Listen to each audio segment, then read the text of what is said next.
Thank you very much. It's an honor to be with you. Well, we need Greenland for national security purposes. I've been told that for a long time, long before I even ran. I mean, people have been talking about it for a long time. You have approximately 45,000 people there. People really don't even know if Denmark has any legal right to it. But if they do, they should give it up because we need it for national security. That's for the free world. I'm talking about protecting the free world. You look at, you don't even need binoculars. You look outside, you have China ships all over the place. You have Russian ships all over the place. We're not letting that happen. We're not letting it happen. And if Denmark wants to get to a conclusion, but nobody knows if they even have any right, title, or interest. The people are going to probably vote for independence or to come into the United States. But if they did do that, then I would tariff Denmark at a very high level. Have you asked your staff to draw up plans for the leader of the Conservative Party in Canada said under no circumstances will it ever be the 51st state? Maybe he won't win, but maybe he will. You're talking about Panama and Greenland. No, I can't assure you on either of those two. But I can say this. We need them for economic security. The Panama Canal was built for our military. I'm not going to commit to that now. It might be that you'll have to do something. Look, the Panama Canal is vital to our country. It's being operated by China. China. And we gave the Panama Canal to Panama. We didn't give it to China. And they've abused it. They've abused that gift. It should have never been made, by the way. Giving the Panama Canal is why Jimmy Carter lost the election, in my opinion, more so maybe than the hostages. The hostages were a big deal. But if you remember, and nobody wants to talk about the Panama Canal now because, you know, it's inappropriate, I guess, but because it's a bad part of the Carter legacy. But he was a good man. Look, he was a good man. I knew him a little bit, and he was a very fine person, but that was a big mistake. Giving the Panama Canal to Panama was a very big mistake. I was going to use that as a major talking point, but I never got to use it because all of a sudden I had expected again all over the world. The Panama Canal is a disgrace, what took place at the Panama Canal. Jimmy Carter gave it to them for $1, and they were supposed to treat us well. I thought it was a terrible thing to do. Was the fact that they are allowing prisoners to come into our country. We gave it away for $1.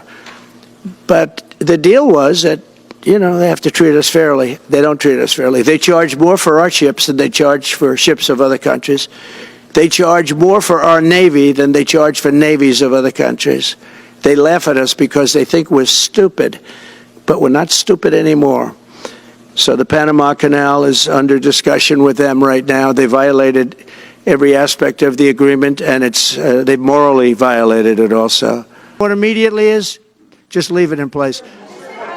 No. To be changing the name of the Gulf of Mexico to the Gulf of America, which has a beautiful ring that covers a lot of territory. The Gulf of America, what a beautiful name. It was a very good news conference. I think they've come a long way. Meta, economic force, because Canada and the United States, that would really be something. You get rid of that artificially drawn line, and you take a look at what that looks like, and it would also be much better for national security. Don't forget, we basically protect Canada. By executive order, are you planning to do on executive order when it comes to immigration? And how much do you want Congress? We don't need anything they have. We don't need their dairy products. We have more than they have. We don't need anything. So why are we losing $200 billion a year and more to protect Canada? And I said that to, as I called him, Governor Trudeau. I said, listen, what would happen if we didn't subsidize you, if we didn't, because we give them a lot of money.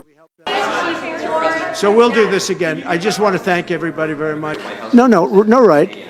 But why are we supporting a country, $200 billion plus a year? Our military is at their disposal. All of these other things, they should be a state. That's why I told Trudeau when he came down, I said, what would happen if we didn't do it? And as you see, I guess 24 or 28 people came now from the FBI. That came out very quietly. Nobody reported it, but they had people in some form related to the FBI. They had 4 or 5 people that were strongly related to the FBI. We have to find out about that. We have to find out about Hezbollah. We have to find out about who exactly was in that whole thing, because people that did some bad things were not prosecuted. You know, I see it all the time, and you see it too. People that were doing some bad things weren't prosecuted, and people that didn't even walk into the building are in jail right now. So we'll be looking at the whole thing, but I'll be making major pardons, yes. Well, I think NATO should have 5%, yeah. Well, you can't do it at 2%. I mean, at 2%, every country, if you're going to have a country in a regular military, you're at 4%. I think they should be, you know, they're in dangerous territory. I think it should be, they can all afford it, but they should be at 5%, not 2%. I'm the one that got them to pay 2%. Provide a security guarantee if they do enter into an armistice or a ceasefire. You know, a big part of the problem was Russia for many, many years, long before Putin said you could never have NATO involved with Ukraine. Now, they've said that. That's been like written in stone. And somewhere along the line, Biden said, no, they should be able to join NATO. Well, then Russia has somebody right on their doorstep, and I could understand their feeling about that. But there were a lot of mistakes made in that negotiation. And when I heard the way that Biden was negotiating, I said, you're going to end up in a war. And it turned out to be a very bad war. And it could escalate. That war could escalate to be much worse than it is right now. They can never join. They had a deal which would have been a satisfactory deal to Ukraine and everybody else, but that Biden said, no, you have to be able to join NATO. And that's always been, and nobody knows more about NATO than I. You know, years ago when I first started this, I didn't know too much about NATO, but I got it right anyway. I said they're taking advantage. I'm the one that got, and the Secretary General was here, as you know, 2 weeks ago, saying that if it weren't for me, NATO wouldn't even exist right now, because I raised from countries that weren't paying their bills. At that time, 28 countries, 20 of them were not paying their bills, 21 to be exact. They weren't paying, or they were paying a very small portion.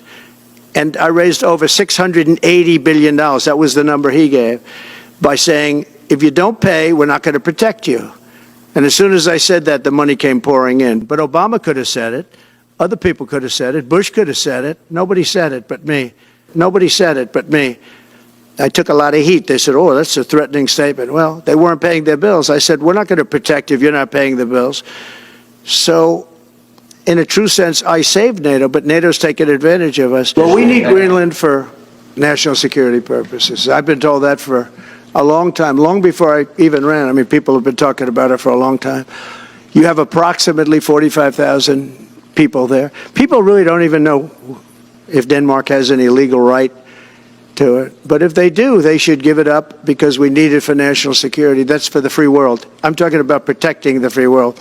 You look at, you don't even need binoculars. You look outside, you have China ships all over the place. You have Russian ships all over the place. We're not letting that happen. We're not letting it happen.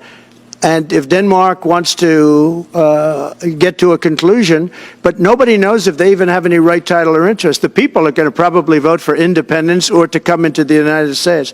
But if they did do that, then I would tariff Denmark at a very high level. Thank you very much. Can you clarify what you mean by military force to end the Ukraine-Russia war before you take office? Can you clarify what you mean by military force?